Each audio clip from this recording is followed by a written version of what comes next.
Hey, beautiful friends, welcome back to another R short vid. I'm your host, Leo Torres. So today we're going to be doing Onslaught versus Death Swiftness. So grab some popcorn and get comfy. This is an R short vid. This is YouTube, Leo. Go ahead.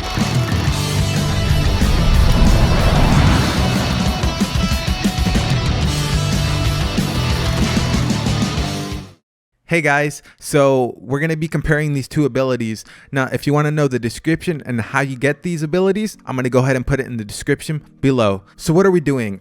We're comparing Death Swiftness versus Onslaught. Why? Well, I kind of want to see where they stack up against each other.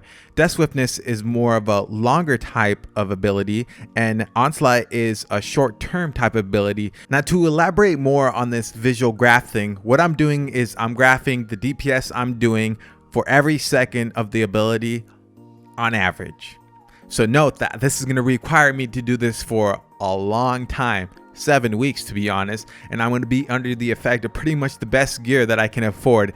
Now, this is not going to be including damage that I do from perks. Right now I have crackling on there, so I'm not going to be using any of the crackling damage to interfere with this DPS.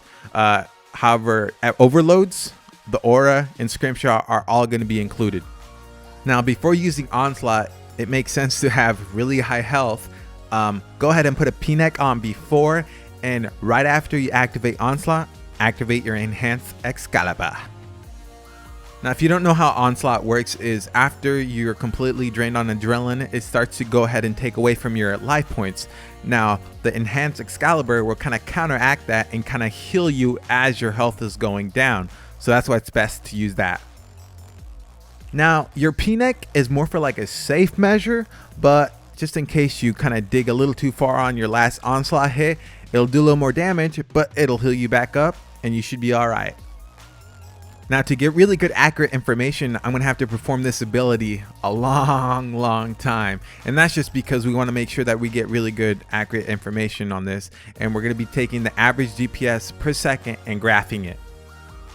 Now, on average, you should be getting about 55.9k damage.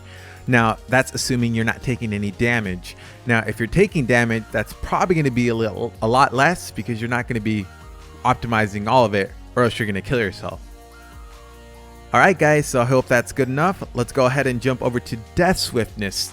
Now, to go ahead and really efficiently optimize Death Swiftness, what I'm going to be doing is bringing a ring switch, which is the Ring of Vigor, and that's just because I want that 10% extra adrenaline after using Death Swiftness, and I'm also going to be taking a shot of adrenaline so I can jump up to around 35% adrenaline.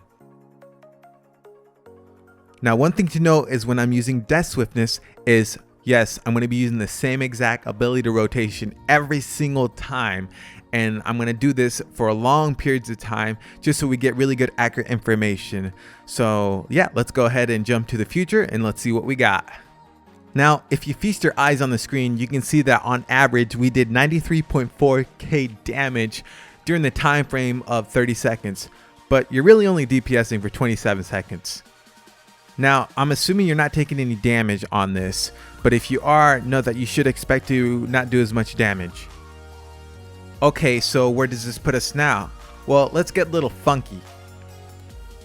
Let's go ahead and take Onslaught, all 11 seconds, and let's go ahead and take Death Swiftness, but only DPS for 11 seconds, put them together and see how they stack up.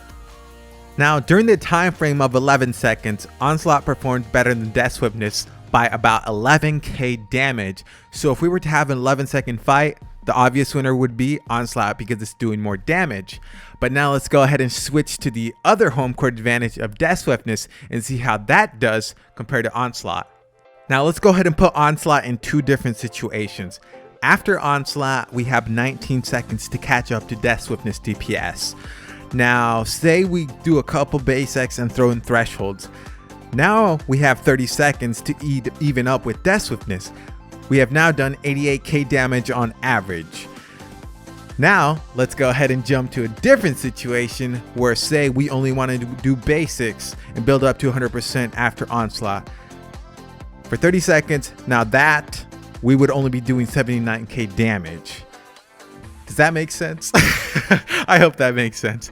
So visually, let's look on the screen and see where these all stack up against each other. Okay guys, so I'm going to try to wrap this up now. Let me draw a quick conclusion and analysis. Now, for the first 11 seconds of PVMing or doing whatever, Onslaught is the best ability to use because you're doing so much more damage in a short period of time. Now, if we move over to 30 seconds, a longer time frame, Death Swiftness is better ability to use because you have more time to utilize all your thresholds and abilities. So that's where we can come to a conclusion. Short-term game, Onslaught. Long-term game, Death Swiftness. But hopefully that answers that, guys, and it was a pretty fun experiment to do. Please give it a thumbs up if you learned something, or if you have any questions, go ahead and leave me in the comment section. Sorry for the delay, guys. Been really busy with a lot of Navy stuff. So yeah, I really don't have much else to say. Thank you very much. I'll see you guys later.